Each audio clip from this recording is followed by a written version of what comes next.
រឿងបុរសនៅភូមិតូចមួយដែលហ៊ុំព័ទ្ធដោយភ្នំនិងទន្លេមានបុរសម្នាក់ឈ្មោះសុខាជាអ្នកក្រដែលរស់នៅក្នុងខ្ទមឈើរិចរើជាមួយភរិយាស្រីលីនិងកូន4នាក់គ្រួសារនេះប្រឹងប្រែងរស់ដោយការដាំស្រូវនិងលក់បន្លែនៅផ្សារតូចប៉ុន្តែជីវិតពោរពេញដោយភាពខ្វះខាតថ្ងៃមួយទឹកជំនន់បានបំផ្លាញវាលស្រែរបស់សុខាលេបគ្រាប់ពូជនិងក្តីសង្ឃឹមទាំងអស់គ្រួសារគ្មានអាហារគ្រប់គ្រាន់ហើយកូនត្រូវឈប់រៀនដើម្បីជួយការងារផ្ទះស្រីលីស្នើឲ្យសុខាទៅទីក្រុងដើម្បីស្វែងរកឱកាសថ្មីការតស៊ូនៅទីក្រុ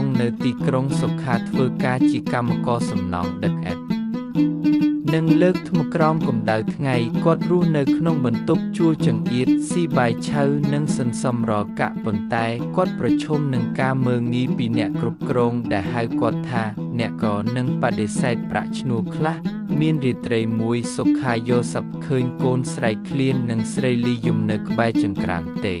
សុខាសម្រេចចិត្តប្តូរការងារហើយបានជួបលោកសានម្ចាស់ហាងលក់ផ្លែឈើនៅផ្សារលោកសានចាប់អារម្មណ៍នឹងភាពស្មោះត្រង់និងភាពខ្នះខ្នែងរបស់សុខាក៏ផ្តល់ការងារជាអ្នកជួយលក់សុខាមិនត្រឹមតែលក់ផ្លែឈើប៉ុណ្ណោះទេគាត់រៀនវិធីទាក់ទាញអតិថិជនគ្រប់គ្រងគណនីនិងសន្សំលុយបាន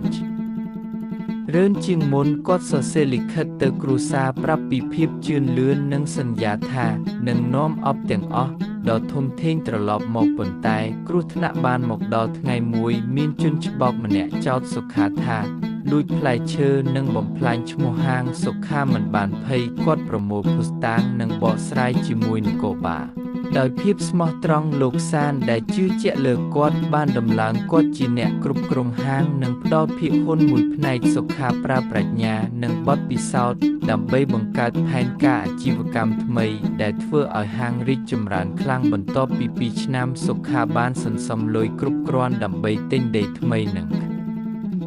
រាប់ពូជសម្រាប់ភូមិគាត់ក៏បានបើកហាងផ្លែឈើតូចមួយនៅភូមិដោយនាំយកបច្ចេកទេសលក់ទំនើបពីទីក្រុងនៅថ្ងៃត្រឡប់មកវិញគាត់បើករថយន្តដឹកផ្លែឈើនិងគ្រាប់ពូជចូលភូមិដោយមានកូនរត់មកស្វាគមន៍និងស្រីលីទុនខ្សោយដោយអារម្មណ៍សុខាអបគ្រួសារនិងនិយាយអបទាំងអស់ដែលខ្ញុំសន្យាឥឡូវនេះខ្លាំងណាស់យើងនឹងសាងសង់ជីវិតថ្មីជាមួយគ្នា